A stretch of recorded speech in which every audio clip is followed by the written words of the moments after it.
अगर आप भी कम बोलते हैं तो ऐसा बिल्कुल भी नहीं है कि ये आपकी कमजोरी है, बल्कि ये आप में एक खूबी है।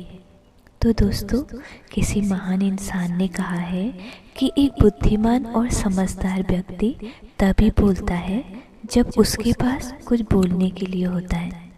उसे पता होता है कि उसे कब और कहाँ बोलना है।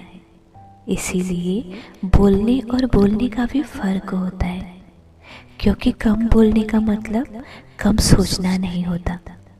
कम बोलने का मतलब कम समझना नहीं होता, या कम मेहनत करना भी नहीं होता। तो बात करते हैं कम बोलने वाले लोगों में क्या क्या ऐसी खास बातें होती हैं। कम बोलने वाले लोग एक बार में ही अपनी बात को रखना जानते हैं।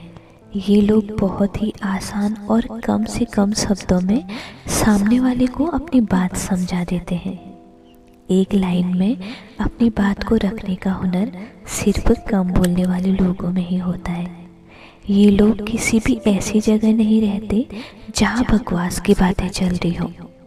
जैसे ही इन्हें पता चलेगा कि यहाँ कुछ सीखने की बातें नहीं चल रही हैं, तो ये वहाँ से साइड हो जाते हैं और इन्हें ज़्यादा ग्रुप में रहना भी पसंद नहीं होता। ये ज़्यादातर अकेले ही रहना पसंद करते हैं। इनका बोलने का अंदाज भी अलग होता है, इसीलिए सामने वाला इनकी बातों से कभी बोर भी नहीं होता। इन्हें लोग ज़्यादा पसंद करते हैं और इनकी बातों को ध्यान से सुनते हैं, क्योंकि ये हमेशा सोच समझ कर बोलते हैं। इनको इधर उधर की फालतू बातें करना पसंद भी नहीं होता। इनके मन के अंदर क्या चल रहा है ये जान पाना थोड़ा मुश्किल होता है, क्योंकि ये अपनी दिल की बात हर किसी को बताते नहीं हैं। ये जब तक किसी व्यक्ति को अच्छे से जान नहीं लेते, उसे समझ नहीं लेते, तब तक अपने दिल की बात नहीं बताते।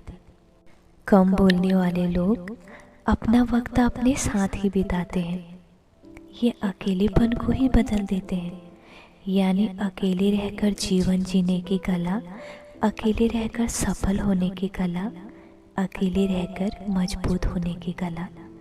और ये लोग इस कला में इतने माहिर हो जाते हैं कि ये चाहे कितने लोगों के साथ भी रहेंगे ना, तो ये अपने आप में ही खोए रहते हैं।